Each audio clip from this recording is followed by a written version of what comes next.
ক্ষমতার অপব্যবহারের মাধ্যমে ১৬৭ কোটি টাকার অবৈধ সম্পদ অর্জনের অভিযোগে সাবেক অর্থমন্ত্রী আ.হ.ম মোস্তফা কামাল তার স্ত্রী ও ২ মেয়ের নামে মামলা করেছে দুর্নীতি দমন কমিশন দুদক।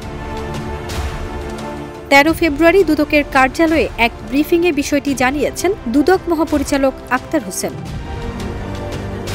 তিনি বলেন, মোস্তফা কামালের বিরুদ্ধে ২৭.৫২ কোটি টাকা, তার স্ত্রী কাশ্মীরি কামালের বিরুদ্ধে ৪৬.১১ কোটি টাকা, মেয়ে কাশফিরি কামালের বিরুদ্ধে ৩১.৫৮ কোটি টাকা এবং নাফিসা কামালের বিরুদ্ধে ৬২ কোটি টাকার অবৈধ সম্পদ অর্জনের অভিযোগে মামলা করা হয়েছে। ২০০৮ সাল থেকে দীর্ঘ ১৬ বছর কুমিল্লা ১০ আসনের এমপি ছিলেন লোটাস কামাল। শেখ হাসিনা সরকারের পতন আঁচ করতে পেরে গত ১৫ জুলাই লোটাস কামাল ও তার পরিবারের সদস্যরা মিলে দেশ ছেড়ে পালিয়েছেন।